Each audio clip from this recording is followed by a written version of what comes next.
Okay, I got cut off. But as I was saying, I already discussed, the benefit of sitting in those emotions. But then one has to do a cost benefit analysis, and I think it happens. You kind of do it maybe subconsciously, and or even cognitively. You realize, what is the cost? What is the cost of mourning? What is the cost of being in this state? You know, what's the benefit of being in this state? And where am I headed? I'm so goal directed. I'm so future oriented. I'm always thinking about the future and the next steps that I need to take. That's just how my mind operates. So I realized that yes, although I may be a victim of a certain situation, I still got business I got to take care of. I still have things that I have to do. And I don't want to put that on hold. I still have a dissertation I have to write, a research study I have to conduct. First, I have to get it approved, and then conduct it and recruit my participants and analyze the data, collect the data and analyze it, and then do the write up. That's a huge project in and of itself. Not only that, I mean, my PhD is only one goal that I have. But for you guys who know me, know that I I've been on this journey for a while. Like there are a lot of things that I'm working to achieve. I don't talk about everything all in one video, but you guys who have followed me, followed my journey, you guys already know, you have a good sense of the things that I have underway. My book, my autobiography on my life called American Dreamer. I've been writing that since 2009. There's a documentary that goes along with it. There's a movie that goes along with it. There's a lot. That's just only one piece, though, of my future that I'm working towards. And so I think about my future. I think about those things that I'm working towards, I'm already embarking on. And I'm like, that's so much bigger than this. Yes, the experience that I went through as a victim, yes, is impactful. Yes, it had an impact on me. But I try to put things into context to see, okay, that's only one part of my life. I have a whole life out here to live. There's so much going on, you know? And that's only one part of my story. And even though you may not expect to go through certain things in your life, you didn't expect to be a victim, you somehow find a way to incorporate that into your story and make sense of it. And then, like I said, you get tired of that identity and you want to transform it. You want to become a survivor. There's something powerful, empowering about taking on the identity of a survivor. To say, yes, I was a victim of domestic violence. Yes, I was a victim of attack. But I'm not going to let it take over me. It's not bigger than my dream. It's not bigger than my purpose. It's only a part of my story, but it's not my entire story. It's definitely not my storyline, So it motivates me. And I'm glad that my professor asked that question in class. What makes a victim become a survivor? And I took it a step further to say, okay, even after the victim becomes a survivor and they become empowered to change their narrative and their perspective of what happened to them, what makes a survivor become an advocate? And for me, I think that speaks to what led me into this field of mental health. When I was very, very young, I made a video about that. When I was talking about psychotropic medications, you guys can go check that video out. But I talked about kind of like my career trajectory and my past experiences and working in the field and how I got into this field at a very young age. Like I was really young, like 19, 20 years old when I first stepped into the field. And I was led to the field because I feel like it's one thing to have gone through certain things in your life, right? And you say, okay, I've went through that, or I've been a victim of that, and I survived it. But it's another thing when you can take what you've went through to empower other people to give back. And so seeing that, I had already gone through, even at the age of 19, 20 years old, like I had already been through some things, and I think that was just the beginning, because I've been through a lot in my life, but just to see that, I said, I had to find meaning in it, And I said, it has to be a reason why.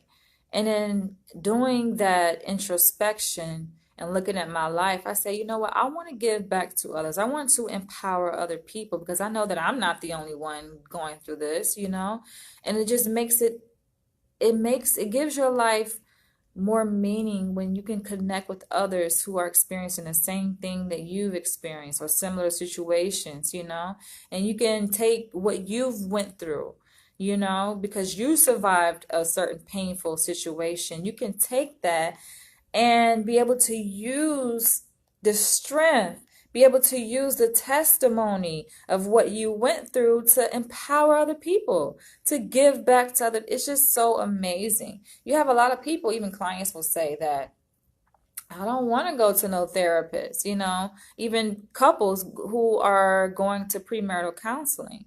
Don't give me no therapist who ain't never been married. Don't give me no therapist who ain't never been through nothing. How can you be a therapist giving premarital counseling when you've never been married? I mean, a lot of people think that because it's something about when you've been through something yourself, you have that reference point.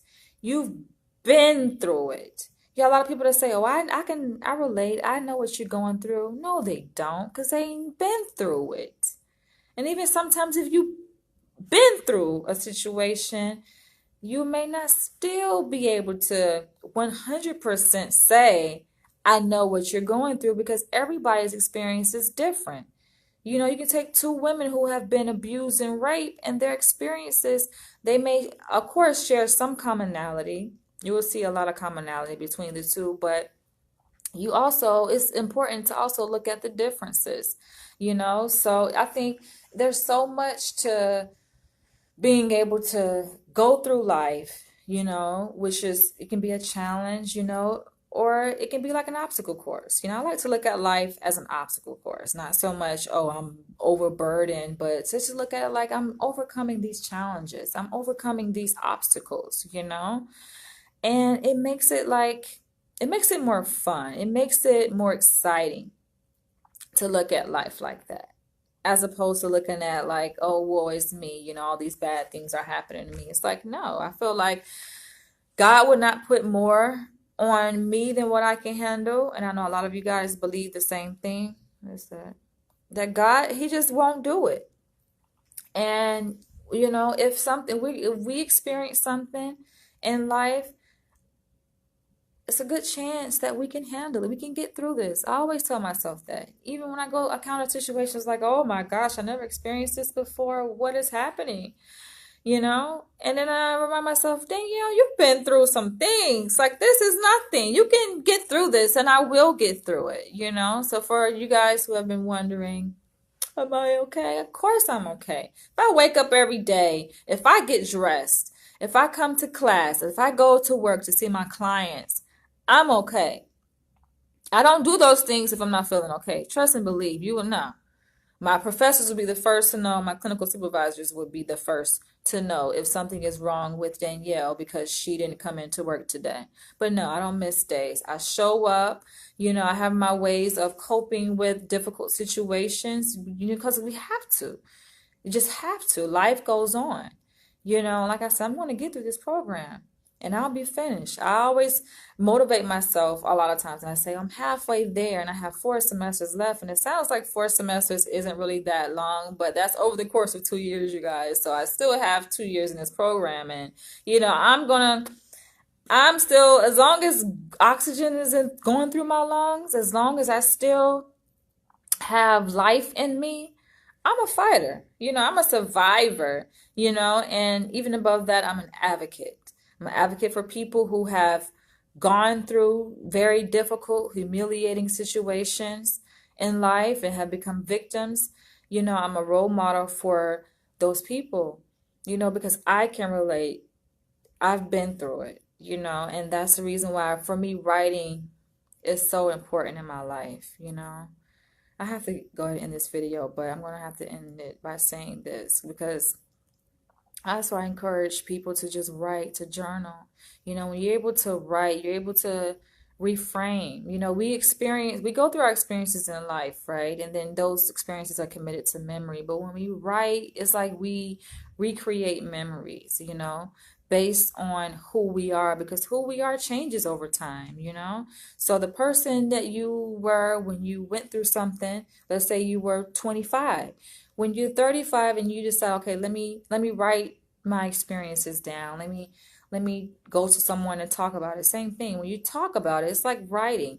You're kind of reshaping those experiences. You're recreating memories based on your development since then, based on your strength that has come over you since then. And so it's just beautiful to see. And that's the reason why my story is still being written, because when I started writing my autobiography back in 2009, and we are in 2018. So that is 9 years ago. I am 30, I'll be 35 this year, right? So 9 years, we're talking about 26, around the age of 26 is when I started writing my autobiography. And you think about it,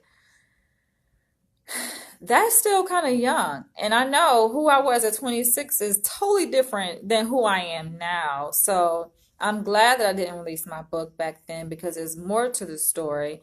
And it's just a matter of time before I release my book. But I'm just glad. I'm very thankful for all of my experiences, good and bad, that I've gone through in life. And I feel like it's learning lessons. It's an opportunity to learn, to grow, to become stronger.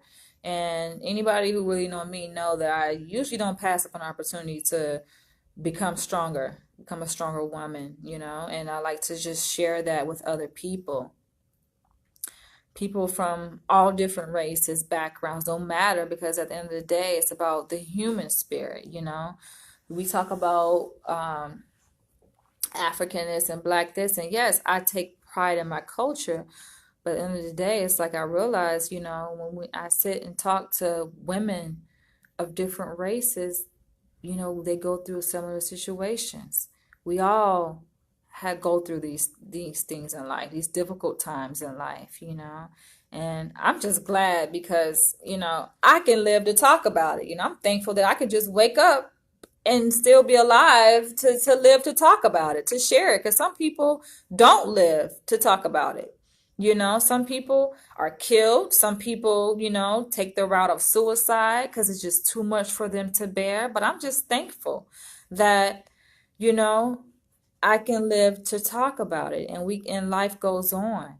We have the opportunity to wake up and to see another day, and just like you guys, if you've been through something in life, it's beautiful that anytime we can wake up and see another day, that's beautiful. That motivates me. When I'm in my bed and I'm waking up, I'm not usually waking up by my alarm clock. I'm waking up by the brightness from outside piercing through my window.